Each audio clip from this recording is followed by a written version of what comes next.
some began to say the threats, talk about the threats that were out. What would happen to me from some of our sick white brothers? Well, I don't know what will happen now. We've got some difficult days ahead. But it really doesn't matter with me now, because I've been to the mountaintop. I don't mind. So today was the day 50 years ago, ladies and gentlemen, that you heard one Reverend Dr. Martin Luther King Jr. give that speech, his last speech, before he was killed at the infamous Lorraine Hotel.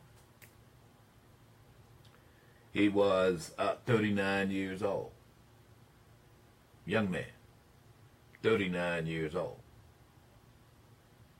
You know,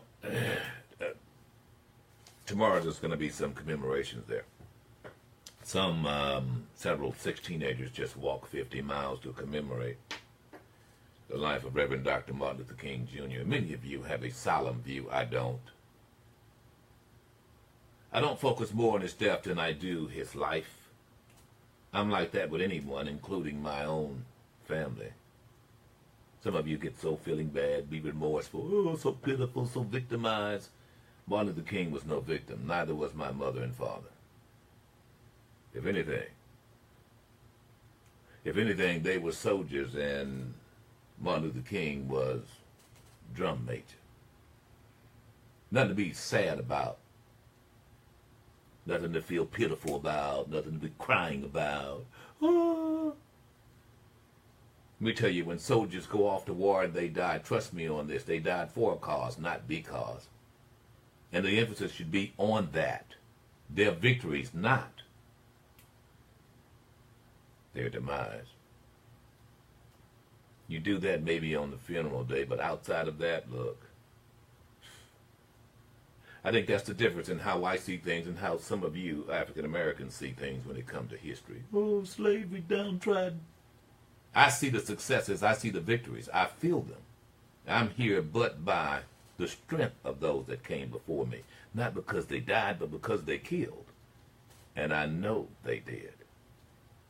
And I'm proud of the fact that they did. They knew exactly who their enemies were, and they knew how to defeat them. And that's exactly what Martin Luther King did.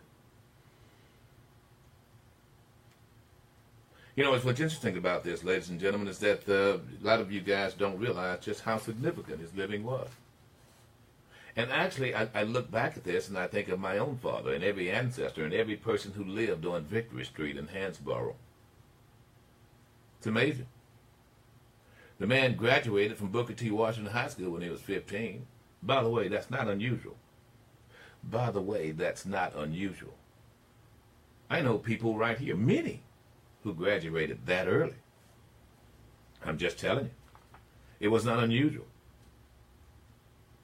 Graduated Morehouse College at 19 years old. I mean, he was 15. That's about right. Morehouse College, there, 1948. He was 19 years old, 22 years old when he entered Boston University College for graduate studies, and 24 years old when he married Coretta. 24 years old. Started his life, his family. 26 years when he received his doctorate in philosophy and theology there at Boston University. I said it right, 26 years old. When you think about how old you are, and folks, let me just say this. I'm only sharing the ages because it just seems like we got a bunch of immature men, especially out there. There are a bunch of you guys who just actually feel that somehow or another time's going to wait for you to catch up. And time's not waiting for you. You are steadily getting older. You grow older, you don't shrink younger. I'm just saying. I look at this and I say to myself, that's 26 used to be considered as old in my day. I'm just going to tell you that. It's like, yeah, you on with it. You're a man now. You got your own stuff and everything. 27 years old. November 13th, the Supreme Court ruled that segregation was illegal. And that's when the boycott was going on. Remember that in Montgomery? That's when he entered Alabama. He started the Southern Christian Leadership. He was only 28 years old. 29 years old when Congress passed the Civil Rights Act since Reconstruction. It was 1958. Of course, it didn't have the teeth in it that the one was passed in. That was passed in 1965. He was 30 years old when he went to India. How did he get there? By hook or crook. He paid his way for the most part. I'm just telling you. He's a pastor, saved his money.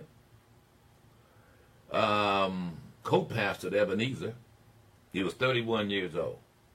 1960. Incredible. Incredible.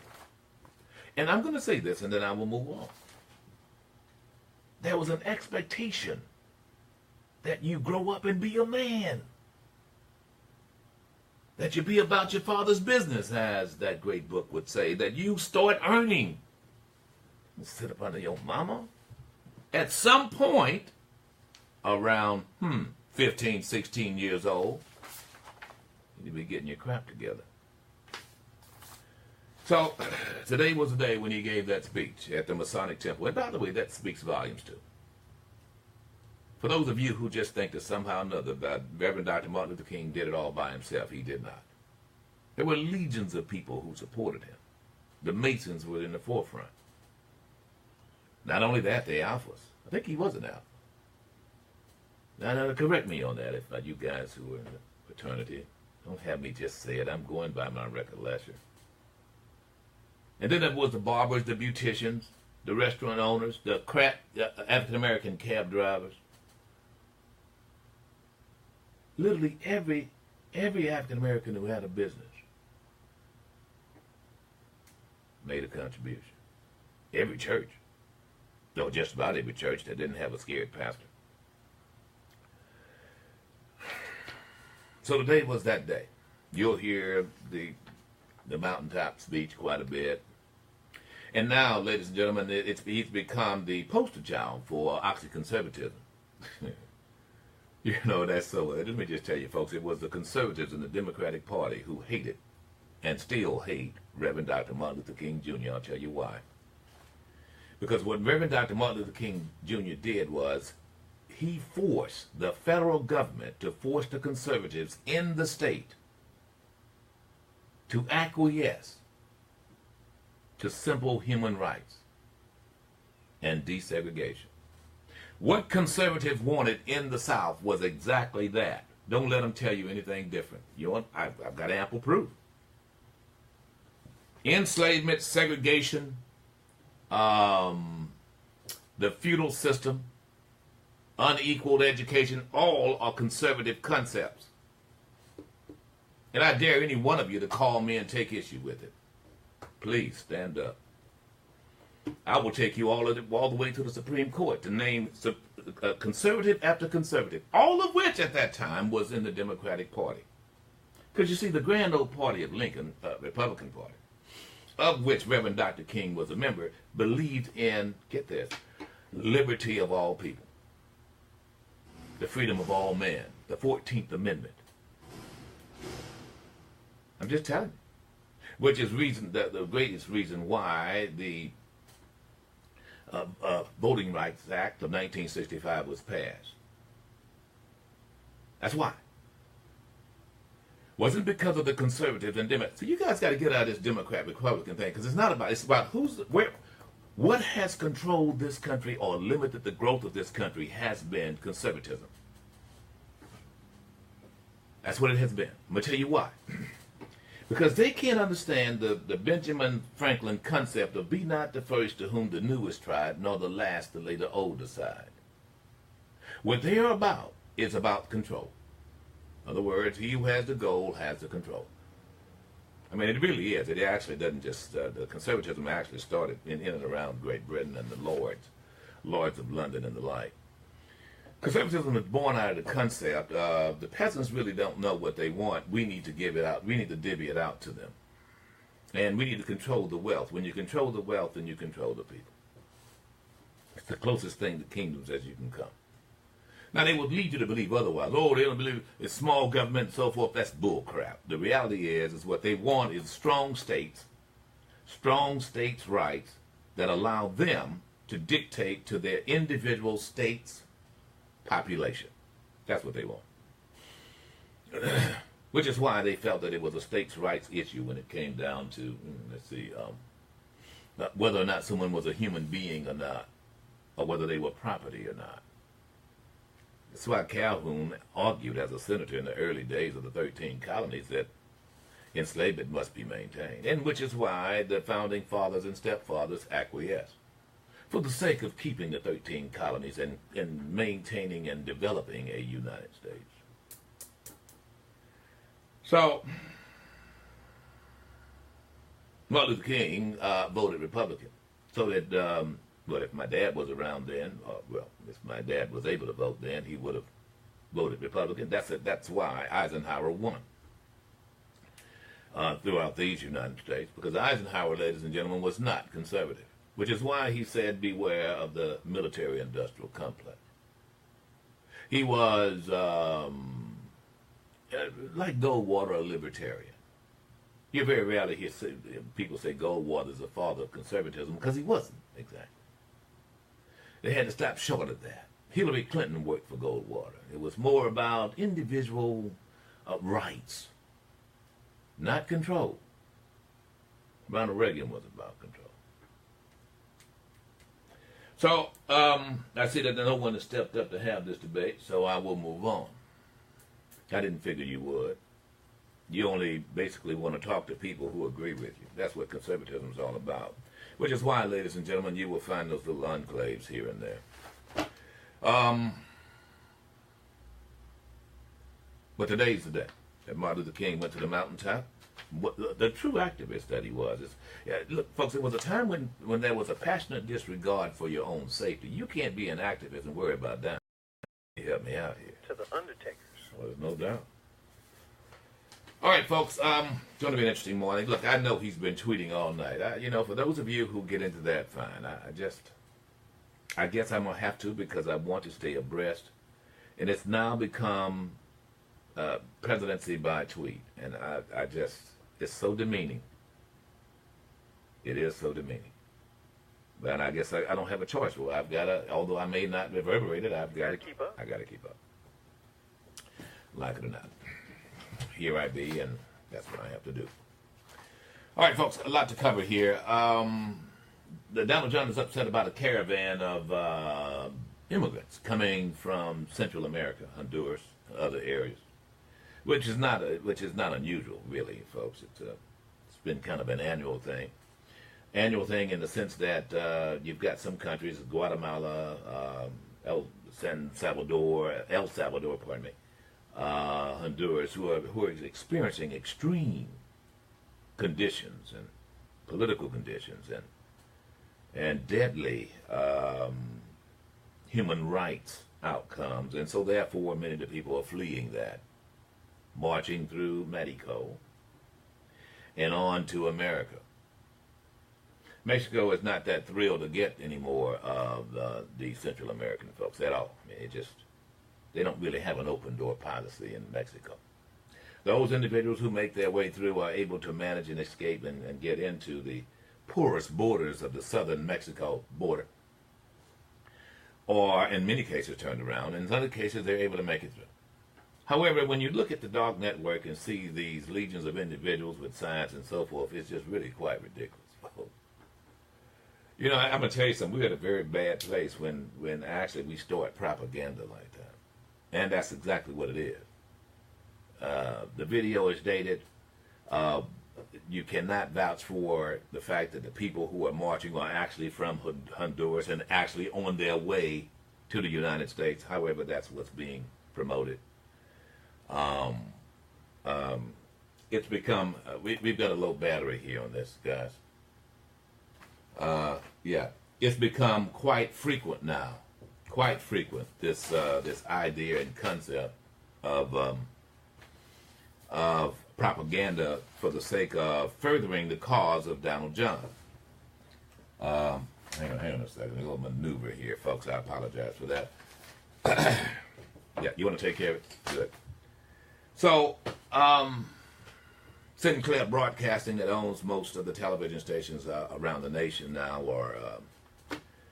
are now getting the talking points and accusing everyone else of getting fake news, and so folks, it's almost tantamount to what you see in the Soviet Union, to say the least, which is quite pathetic to me. You know, for once, look, I welcome your challenging me, challenging whatever I put forward as fact. I don't mind. I'll be the first to tell you that in many cases, excuse me, will you just plug this in, please? Just plug this in on the side. Thank you. It would, pardon me, folks, a little technical difficulty here. It really bothers me, the number of individuals that I see putting forward the concept just to make up for the fact that they know that they have an incredibly dangerous guy in the White House. A guy who cannot be believed. A guy who was stooped to any level to protect himself and merely himself, be it hush money or what have you. Just don't let him kiss your babies. God, I'm just saying, things he's done with his lips, one can only imagine. But regardless of that, we're at a point now where, because of this president and oxy-conservative talk radio, it's caused us to question literally any and everything that we thought heretofore would be relevant, or at the very least would have some basis for, should I say, you want to plug that up, please? Thank you. Would have some basis for, how do you put this? Thank you. Would have some basis for fact. In other words, we're beginning to question dyed-in-the-wool kinds of agencies that one would automatically feel would have a greater allegiance to the country, to the point whereby they would not do certain things. We are, and that's, I think that's a scary place to be. I really do. Let me see, do this. Pardon me, ladies and gentlemen, I'm...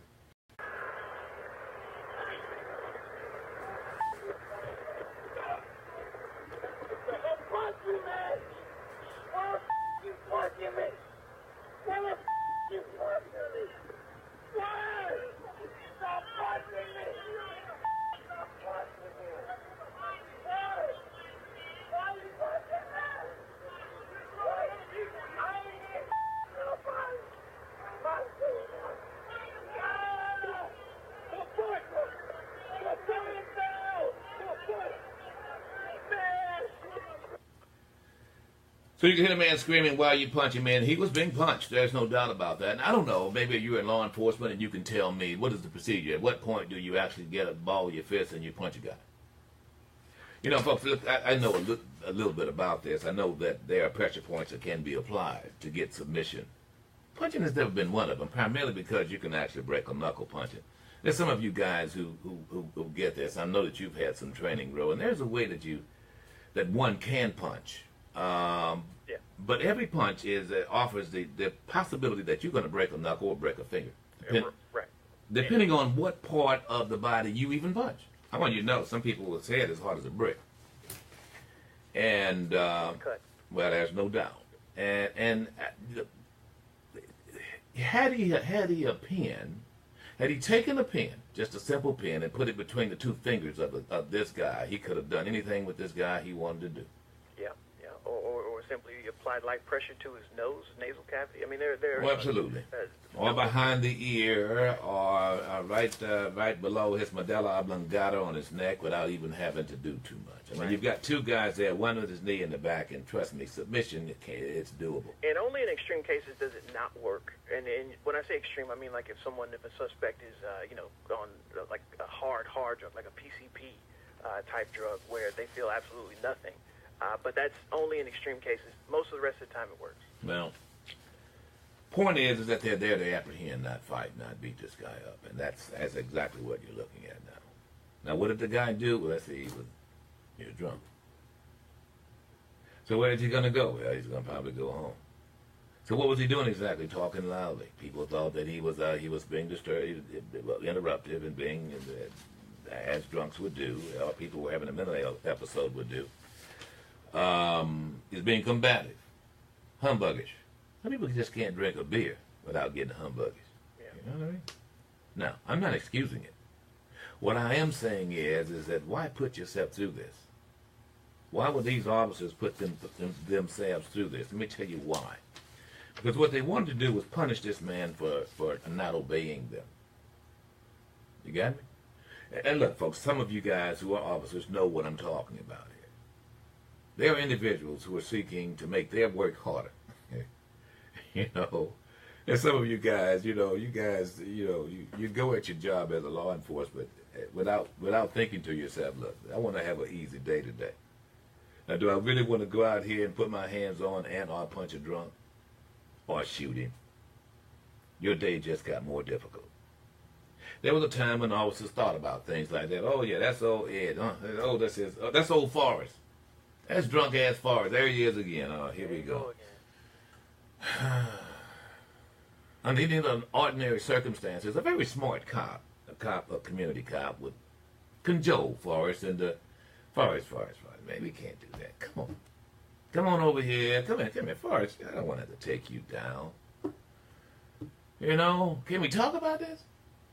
How's your parents doing? How's your daughter? Huh?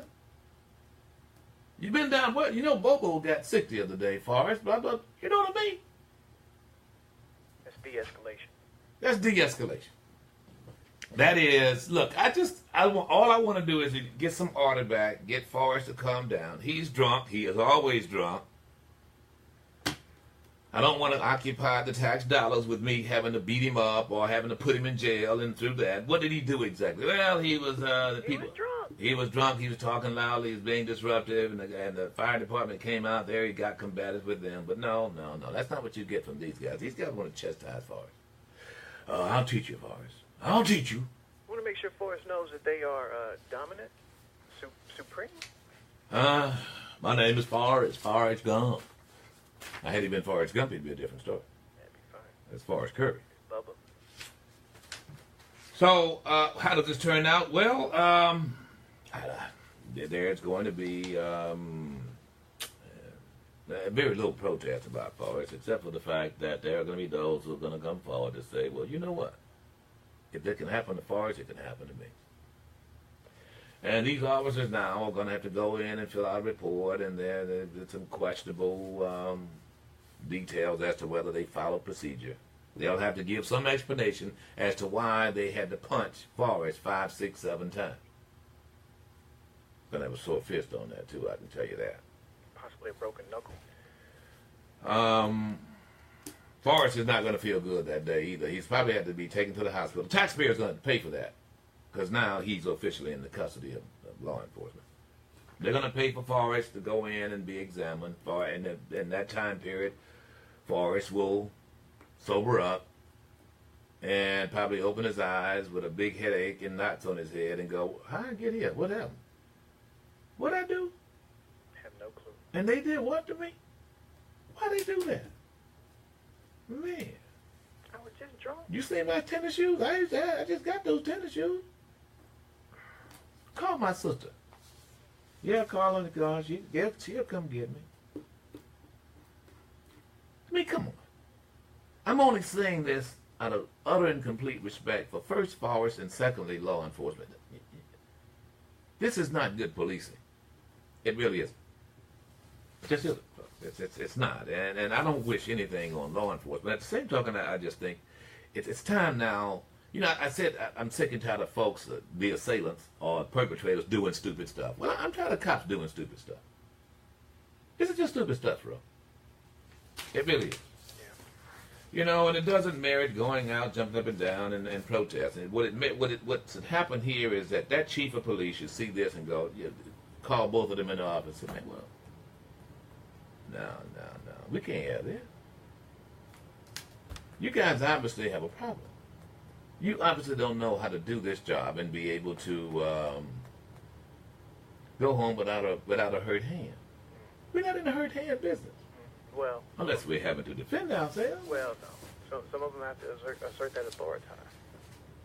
We're gonna talk to someone else. Fort Worth obviously has been having some problems. We're gonna talk with the sister of is it sister or mother?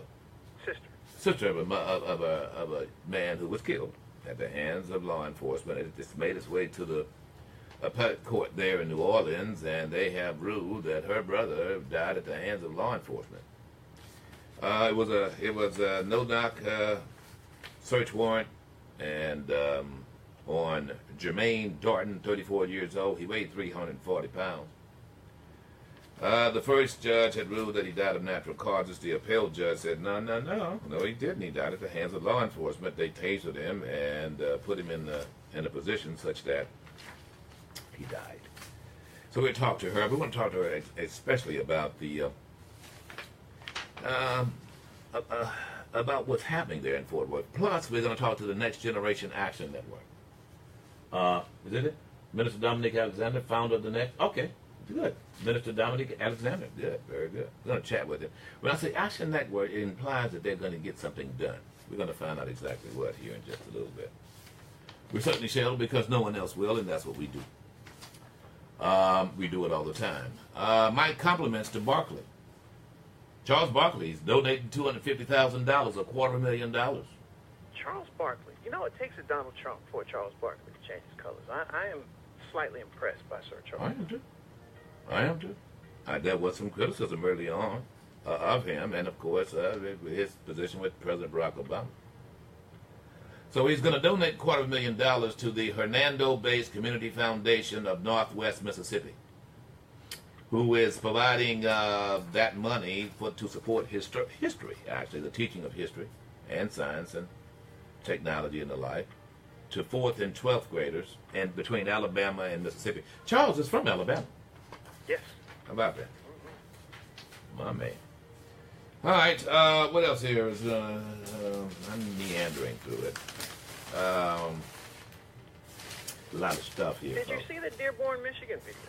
Oh, yeah. The Dearborn Mission video. A guy who was supposedly bipolar sneaks up and blindsides a woman in a hijab. She caught the fade, man. It's bad. I don't say that in jest. You can go to our Facebook page and see that assault as well. So let me understand. She's in the hospital. He's in the hospital. He walks up, cold cocks her from behind. She's 19 years old. Yes. And the explanation is what? He's